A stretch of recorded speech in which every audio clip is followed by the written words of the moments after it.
बोले विदर्भ देश के एक राजा थे जिनका नाम था भीष्मक। उन्हें राजा के 5 पुत्र थे, रुक्मी, रुक्मीरथ, रुक्मी बाहु, रुक्मी केसी और रुक्म माली। ये 5 भाई। और उन 5 भाइयों की एक बहन थी जिसका नाम था रुक्मणी। रुक्मणी बचपन से ही कृष्ण कथा सुनती थी, इसलिए उसके चित्त में भगवान श्री कृष्ण बैठ गए थे। बेटी जब बड़ी हुई तो उनके पिताजी बोले, बेटा हमें तुम्हारी बहन का कहीं विवाह करना चाहिए। बोले कहाँ पिताजी? बोले हमें लगता है कि द्वारिकाधीश श्री कृष्ण इस समय बहुत बड़े बलवान हैं, उन्हीं से हमें अपनी बेटी का विवाह कर देना चाहिए। और भाई तो कुछ नहीं बोले, लेकिन एक भाई बिगड़ी। हे पिताजी,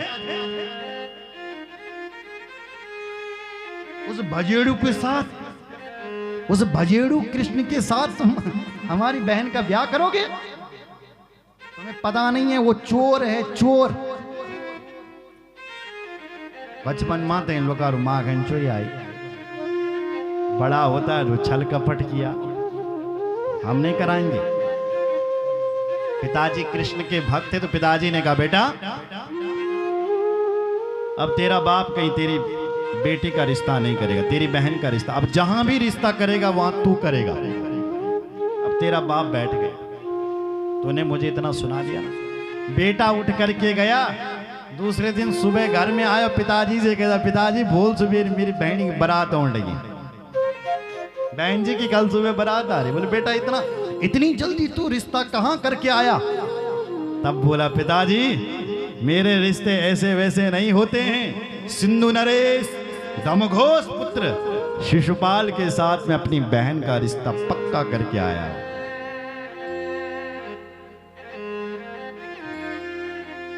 ठीक है बेटा।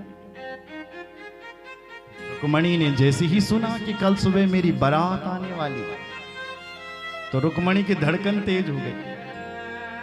रुक्मणी ने कहा कि मेरे चित्त में तो कोई और ही बसा है और ब्यो कई हैदड़ी भरने लगी, क्या होगा?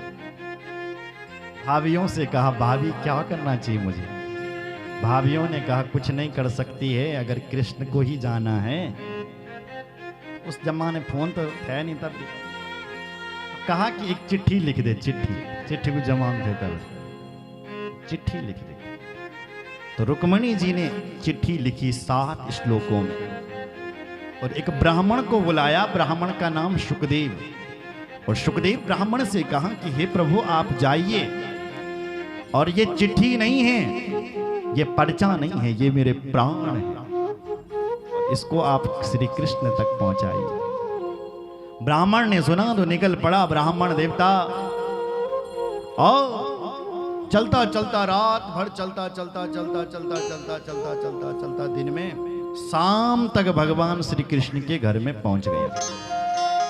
भगवान कृष्ण ने स्वागत किया, आओ आओ ब्राह्मण देवता, सुस्वागतम सुस्वागतम, स्वागत है, मेरे घर में संत और ब्राह्मण आ गए। क्यों आए हैं आप? पहले तो आरती पूजा की ब्राह्मण, फिर पूछा कि क्या क्या सेवा लेकर के आए, क्या करूंगा? बोले महाराज ये तुम्हारा पत्र है, आप इसको पढ़ लीजिए और पढ़ करके आप समझ जाओगे कि क्या करना है आपने। भगवान बोले, भाई ब्राह्मण देवता, मैंने अपने ब्राह्मणों से कभी कुछ नहीं छिपाया, इसलिए इस पत्र में जो भी लिखा है वो तुम पढ़ करके सुनाओ। ब्राह्मण बोले, देखो महाराज ये आपका प्राइवेट पत्र है, पता नहीं इसमें क्या क्या लिखा है, मैं कैसे पढ़ सकता हूँ? बोले भगवान बोले, नहीं भैया ये तो तुम्हें ही पढ़ना। ठीक है महाराज। ब्राह्मण ने पर्चा निकाला और पढ़ना शुरू किया। तो रुक्मणी जी लिख रही है, क्या 7 श्लोक लिखे। श्रुत्वा गुणान् भुवन सुंदर शृण्वतां ते, निर्विश्य कर्ण विहरें हरतोंगतापं, रूपं दृशं दृश्यमताम् अखिलार्थ लाभं, वयच्युता विसति चित्र मपद्रपम। 2 संबोधन किए भगवती रुक्मणी ने, हे अच्युत और हे त्रिभुवन सुंदर। आप त्रिभुवन सुंदर हो, देखा कभी नहीं आपको, केवल सुना है कि आप त्रिभुवन सुंदर हैं, इसलिए सुना ही है आपके बारे में, इसलिए मेरा मन तुम में लग गया है। इसलिए प्रभु आप आइए और मुझे यहां से ले जाइए, ले जाइए। मैंने आपकी रूप सुधा की चर्चा सुनी है, इसलिए आइए और वीरता का सुगल लेकर के मुझे ले जाइए। ऐसा ना हो प्रभु कि किसी शेर के भाव को कोई गीदड़ उठा करके ले जाए, इसलिए जल्दी आइए।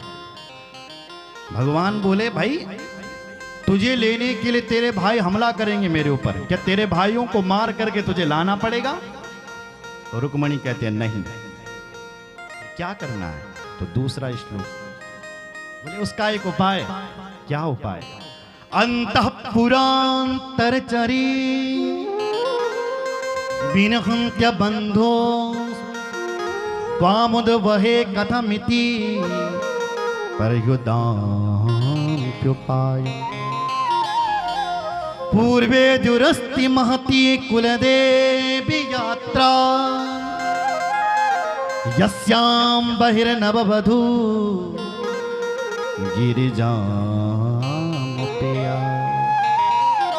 देखो महाराज, मेरे भाइयों को मार करके तुम मुझे यहां से ले जाए, ये गलत बात है। इसका एक उपाय है कि हमारे कुल की परंपरा है कि जिस बेटी का ब्याह होता है वो पहले गिरिजा मंदिर में पूजा करने के लिए जाती है। तो उसी परंपरा के अनुसार मैं भी जाऊंगी गिरिजा पूजन के लिए, आप वहीं रहना मंदिर में और वहीं से मुझे उठा करके ले जाना। और इतना कह करके पंडित जी ने पत्र को विराम। भगवान मुस्कुरा पड़े। भगवान बोले पंडित जी जो रुक्मणी के हाल हैं वही मेरे भी हैं। बोलो जय श्री राम। पंडित जी मुस्कुरा करके बोले तुम्हारे क्या हाल है? भगवान बोले पंडित जी मैंने भी रुक्मणी की सुंदरता इतनी सुनी है, इतनी सुनी है कि पंडित जी कभी कभी तो रात भर मुझे नींद भी नहीं आती। तथा हमपि तच्चित्तो निंद्रा न चलभे निशि। निशि मतलब रात, निंद्रा मतलब नींद। कभी कभी मुझे तो रात भर नींद नहीं आती है, रुक्मणी के ख्याल में ही मैं खोया हुआ रहता हूं। इसलिए पंडित जी देर करने की जरूरत नहीं है, तुरंत चलो।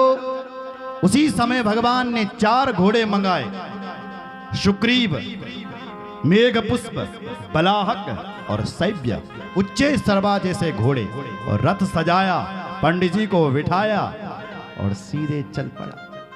ये कृष्ण को भागते हुए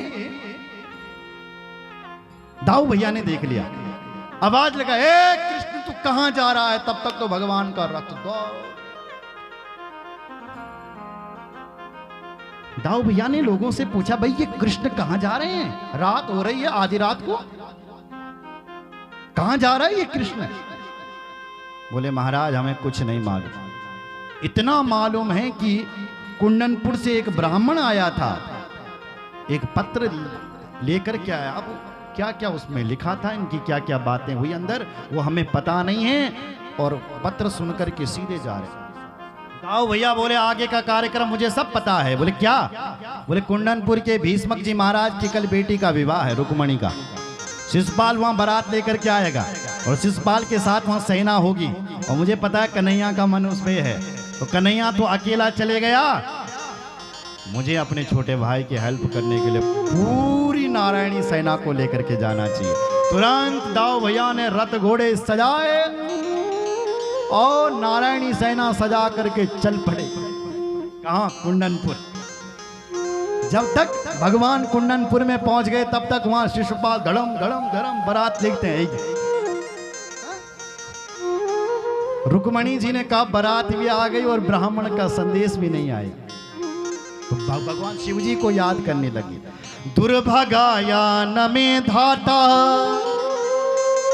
नानुकूलो महेश्वरा देवी वा विमुखा गौरी रुद्राणी गिरिजा सती ध्रुवगाया नमे धाता नानुकूलो महेश्वरा। हे भगवान शिव, मैंने तुम्हारे जितने भी सोमवार के व्रत किए थे, आज मुझे उन समस्त व्रतों का फल चाहिए। हे दुर्गा मैया, हे गिरिजा मैया, शिव जी से कह देना कि आज उन फलों का फल चाहिए। इतना भगवान शिव को पुकार ही रही थी कि तब तक रुक्मणी माता की बाईं आंख फड़कने लगी। वाम उरुर भुजो नेत्रम अस्फुरम प्रिय भाषिणा। माताओं की यदि बाईं आंख फड़के तो समझ लेना कुछ शुभ संकेत मिलने वाला है, कुछ अच्छा होने वाला है। रुक्मणी जी खुश हो गए। हो इतने में पंडित जी भी मंद मंद मुस्कुरा करके पहुंच गए। अरे पंडित जी आ गए, पंडित जी आ गए, पंडित जी प्रणाम, क्या संदेश लाए हो? पंडित जी ने कहा, बेटी संदेश तो कुछ नहीं लाया। अरे सरकार तुम उनके घर फिर। बोले बेटी चिंता मत करना, जिसके लिए तुमने पत्र भेजा था उसी के साथ आया हूं। क्या कहते हो? बोले हाँ, तुम्हारा इंतजार कर रहे हैं मंदिर में, जल्दी चले जाओ। ऐसा ऐसा आशीर्वाद दिया पंडित जी को। रुक्मणी जी ने साक्षात लक्ष्मी है। पंडित जी तो चले गया, रुक्मणी जी ने 16 श्रृंगार किए और मंदिर में निकल पड़ी। मंदिर में जैसे ही गई और देवी मां की वहां पूजा करने लगी। देवी मां से हाथ जोड़ती, नमस्ते त्वांबिके भीक्षणम स्वसंतानयुतां शिवां भूयात् पत्नी में भगवान कृष्णस्तदनुमोदतम्। हे मां भगवती, श्री कृष्ण ही मुझे पति रूप में प्राप्त हो, आप मुझे ऐसा वरदान देना, ऐसा वरदान देना। देवी मैया खुश हो गई और मैया ने आशीर्वाद दिया। किसको? रुक्मणी को। मनो जाहिरा चेहो मिला ही सोबर, सहज सुंदर साबरो। मनो जाहिरा चेहो मिला ही सहज सुंदर रो। मनो जाहिरा चेहो मिला ही सोबर, सहज सुंदर साबरो। करुणा निधान सुजान सील, स्नेह जानत राम। करुणा निधान सुजान सील, स्नेह जानत रावरो। स्नेह जानव रावरो। मनो जाहिरा चेहो मिलहि सोबर, सहज सुंदर सावरो। सावरो सावरो सावरो सावरो।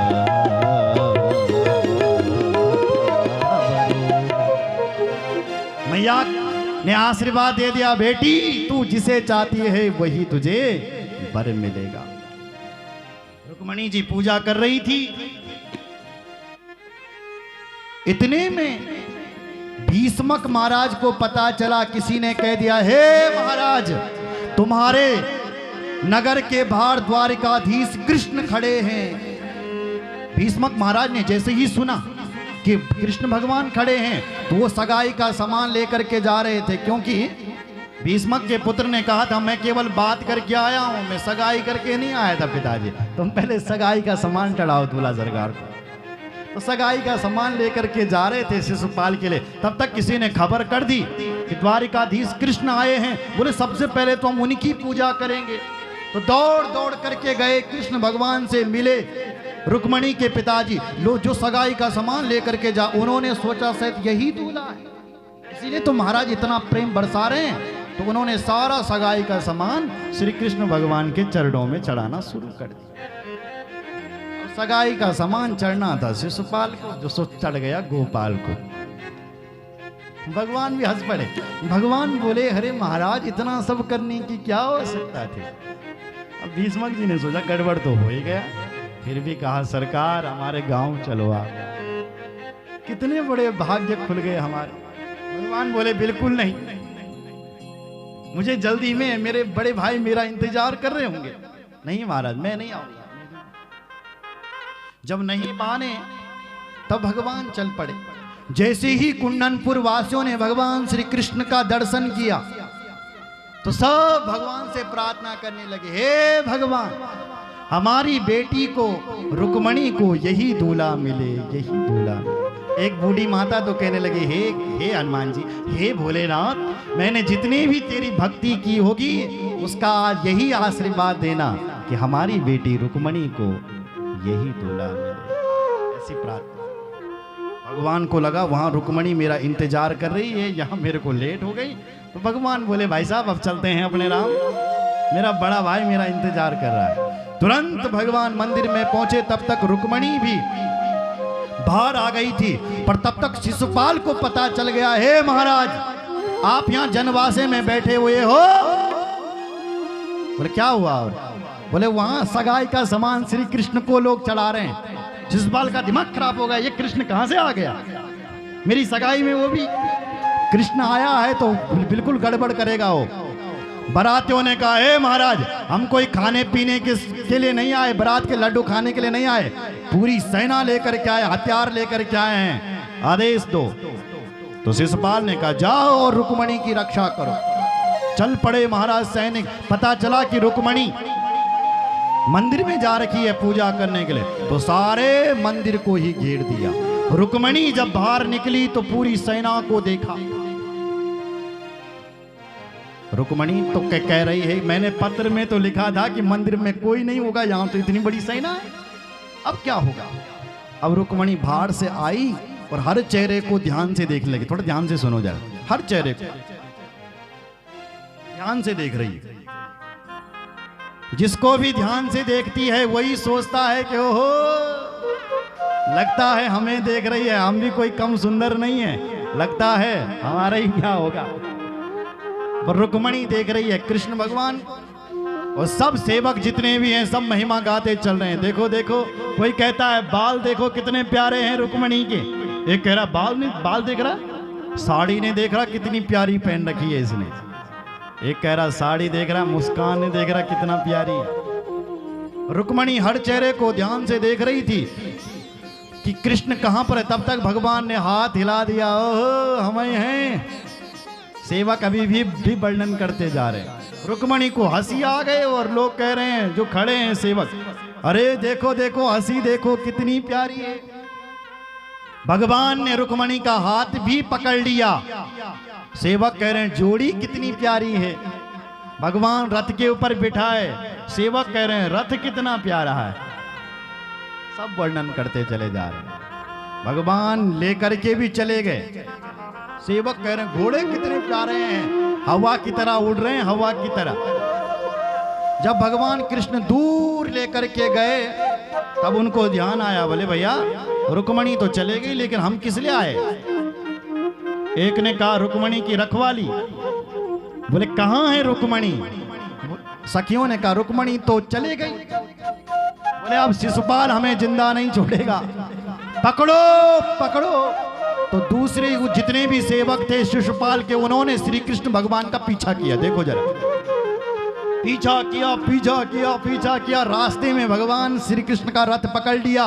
बोला ए भगोड़े किधर भागता है? यदि तू क्षत्रिय है और यदि तूने अपनी माँ का दूध पिया है तो रुक, हमारी बहन को मत भगा, रुक रुक। भगवान को जब चुनौती दी कि तू क्षत्रिय है तो रुक जा, बलवान है तो रुक जा, तो भगवान ने यूं अपना रथ मोड़ दिया। जैसे ही रथ मोड़ा सेवकों ने कहा घेर लो घेर लो घेर लो इसको, आज ये बंसी वाला अकेला फंस गया फंस गया फंस गया, मारो इसको। क्योंकि डर लगता है तो इसके बड़े भाई से, वो जो मूसल वाला है ना वो बड़ा खतरनाक आदमी है, उसे बड़ा, आज ये टेढ़ी टाल वाला बंसी वाला अकेला फंस गया, बच ना पाए, घेर लो इसको। और जैसे ही भगवान को घेरा और मारना शुरू कर दिए तब तक पीछे से आवाज आई, बोले द्वारिकाधीश भगवान की जय बोलो, बोले द्वारिकाधीश भगवान की। भगवान ने पीछे देखा, भाई हमारी जयकार कौन कर रहा है? भगवान ने पीछे देखा, ओहो तब तक दाऊ भैया पूरी नारायणी सेना को लेकर के आ रखे हैं। भगवान ने प्रणाम करे, दाऊ भैया प्रणाम, तुम कब आए? दाऊ जी ने कहा आशीर्वाद में बहू रानी के साथ घर में दूंगा तुझे, तो बहू को लेके चल, मैं इनका स्वागत करके आता हूँ। जरा हलमूसल उठाया सेवकों को, जो ही अपना हर सबने कहा भागो भागो भागो। कृष्ण भगवान लेकर के चले गए रुक्मणी को द्वारिका। शिशुपाल के पास गया, अरे महाराज तुम्हारी पत्नी भाग गई, रुक्मणी भाग गई। बोले कहाँ? बोले वही काला काला मुरली वाला आया और ले गया। शिशुपाल रोने लगा, केल तुरवाने लगे। बोले अब मेरी भाभियां मुझे गाली देगी। बोले चल, दूल्हा के डोला में खुद बैठा शिशुपाल और रोता रोता अपने विदर्भ देश को गया। बोलो जय श्री, सिंधु देश को गया। भगवान श्री कृष्ण वहां चले गए और द्वारिका वासियों ने जहां कृष्ण का